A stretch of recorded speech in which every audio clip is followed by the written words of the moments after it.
Le cadre ou le destin, qu'est-ce que cela signifie vraiment? Pourquoi est-il si important dans notre foi? Et surtout, comment pouvons-nous l'accepter avec sérénité et soumission à la volonté d'Allah? Cette question touche le cœur même de notre croyance, car comprendre le destin tel qu'il est décrit dans l'islam nous permet de trouver la paix, même face aux épreuves les plus difficiles. Allah nous a enseigné que tout dans ce monde se produit selon sa sagesse infinie et son plan parfait. Le qadr est l'un des 6 piliers fondamentaux de la foi en islam, aux côtés de la croyance en Allah, en ses anges, en ses livres, en ses messagers et au jour du jugement. Croire au destin, bon ou mauvais, est une partie intégrante de notre croyance. C'est un acte de foi qui reflète notre reconnaissance de la souveraineté absolue d'Allah sur tout ce qui existe. Pour beaucoup d'entre nous, cependant, cela reste un concept abstrait ou difficile à accepter dans notre vie quotidienne. Quand une épreuve nous touche ou que nos plans ne se concrétisent pas, des questions surgissent souvent. Pourquoi cela arrive-t-il? Pourquoi moi? Ces interrogations, bien que naturelles, peuvent affaiblir notre foi si nous ne comprenons pas pleinement le sens du cadre. En islam, le cadre est une invitation à embrasser une vision plus large, celle du plan parfait d'Allah qui englobe toutes choses. Dans le Coran, Allah dit « En vérité, nous avons tout créé avec une mesure précise » Sourate Al-Qamar 54-49. Ce verset illustre la perfection et la précision du plan divin. Chaque événement, chaque souffle, chaque interaction fait partie de cette harmonie universelle orchestrée par Allah.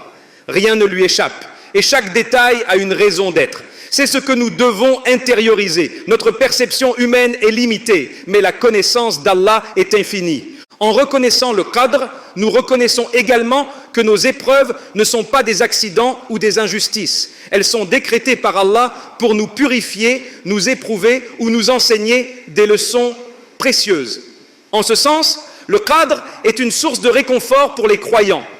Plutôt que de se sentir accablés par les incertitudes de la vie, nous pouvons trouver la paix en sachant que tout est sous le contrôle parfait d'Allah. Cependant, cette acceptation demande un effort spirituel et une compréhension approfondie. Cela implique d'apprendre à nous détacher de notre désir de tout contrôler et à placer notre confiance entière en Allah.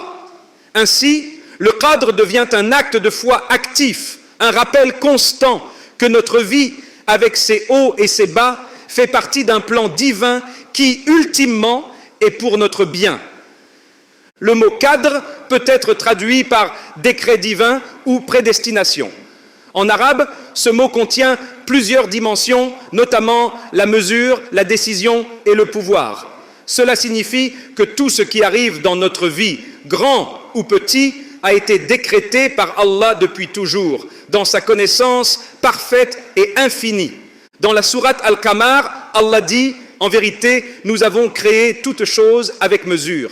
Cette mesure est précise, parfaite et juste. Chaque événement, chaque souffle, chaque interaction que nous vivons est inscrit dans Al-Lawh al-Mahfouz, la table gardée, où tout a été enregistré depuis la création des cieux et de la terre. Rien ne lui échappe. Cette réalité nous rappelle non seulement notre propre faiblesse, mais aussi la grandeur et la connaissance infinie d'Allah. La dépendance à Allah est une évidence lorsque nous comprenons que nous ne pouvons rien influencer sans sa permission. Comme le dit le prophète Muhammad, paix et bénédiction sur lui, sache que si tout le monde se rassemblait pour t'accorder un bienfait, il ne pourrait te l'accorder que si Allah l'avait décrété pour toi. Et si tout le monde se rassemblait pour te nuire, il ne pourrait te nuire que si Allah l'avait décrété. Rapporté par At-Tirmidhi. Accepter cette vérité peut sembler intimidant, mais c'est en réalité une immense libération. Cela nous détache des attentes qui nous pèsent et des peurs qui nous paralysent. Cela nous aide à comprendre que rien ne se produit par hasard et que tout ce que nous vivons fait partie d'un plan parfaitement orchestré par celui qui est plus sage et plus aimant que nous pouvons l'imaginer. En fin de compte, le sens profond du cadre est une leçon de confiance et de soumission. En tant que croyants, nous acceptons que notre vision est limitée et que nous devons laisser à Allah ce qui lui appartient, la connaissance et le contrôle de l'avenir. Le Qadr nous enseigne également que même lorsque nous ne comprenons pas une épreuve, elle a une raison d'être dans le plan d'Allah. Tout cela invite à une confiance totale en Allah et à une foi profonde en sa sagesse infinie. L'une des raisons principales pour lesquelles nous avons du mal à accepter le destin est notre attachement à ce monde. Nous voulons contrôler chaque aspect de notre vie. Nous avons des plans, des rêves et des attentes. Quand la réalité s'éloigne de ce que nous souhaitons, nous ressentons souvent de la frustration, de la tristesse ou même de la colère. Mais en réalité, ce n'est pas possible pour nous de tout contrôler. Parfois, Allah décrète quelque chose qui nous semble être un mal, mais c'est en fait un bien caché que nous ne voyons pas avec nos yeux limités. Allah dit dans le Coran, « Il se peut que vous détestiez une chose alors qu'elle est un bien pour vous, et il se peut que vous aimiez une chose alors qu'elle est un mal pour vous. Allah sait tandis que vous ne savez pas. » Ce verset contient une leçon puissante. Nous ne pouvons pas comprendre le plan d'Allah avec notre esprit limité, mais nous devons avoir confiance en lui. La foi est le fondement sur lequel repose l'acceptation du Qadr.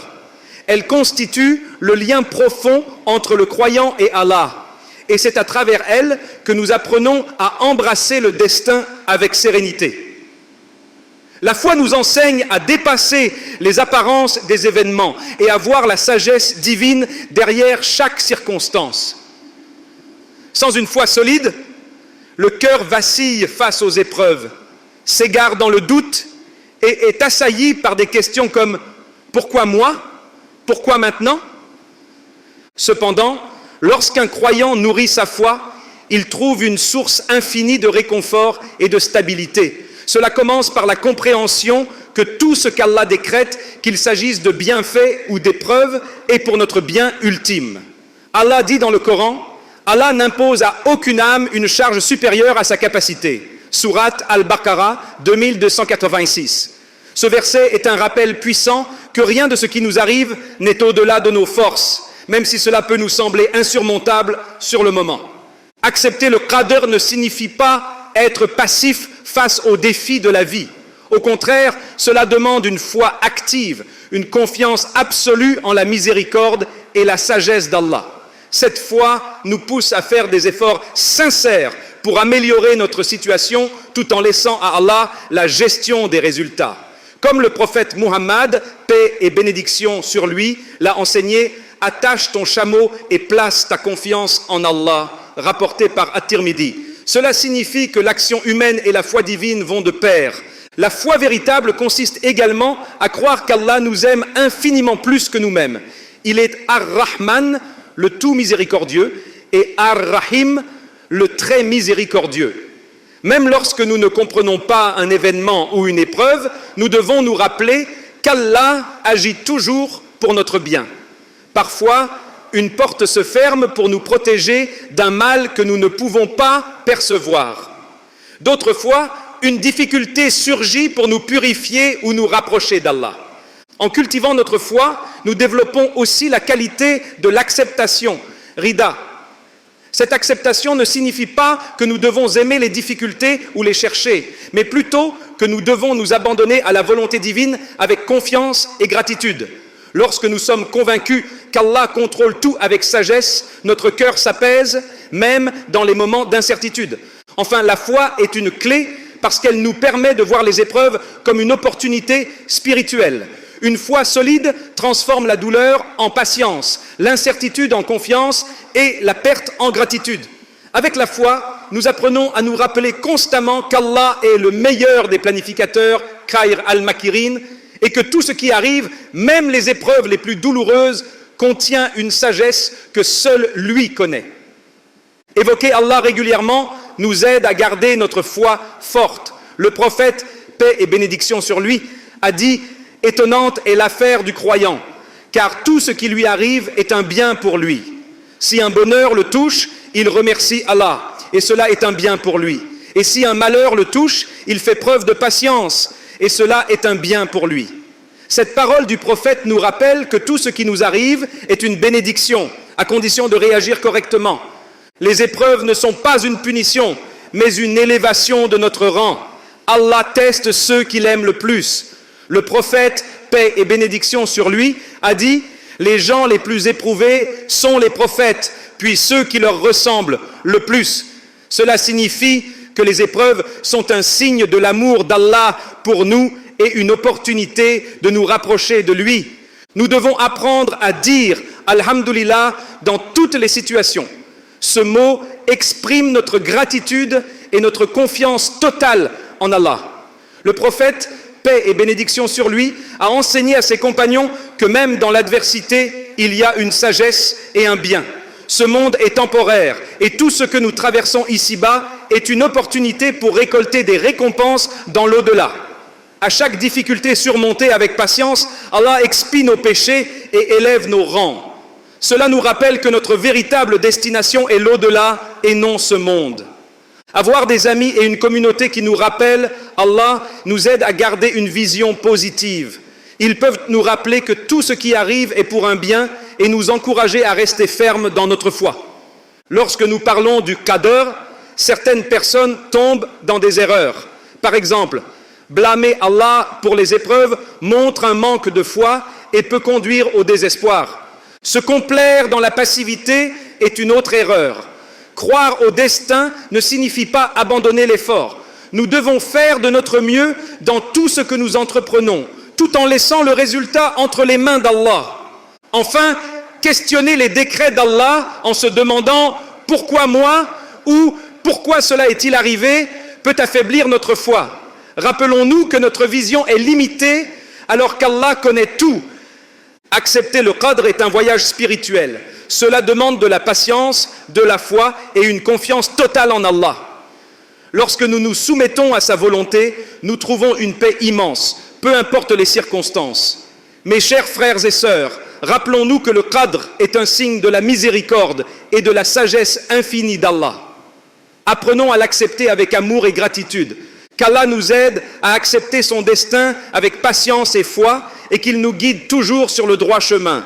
Barakallahu fikoum pour votre temps et n'oubliez pas de partager cette vidéo avec vos proches. Si vous avez des questions ou des commentaires, n'hésitez pas à les laisser ci-dessous. Assalamu alaikum wa rahmatullahi wa barakatuh.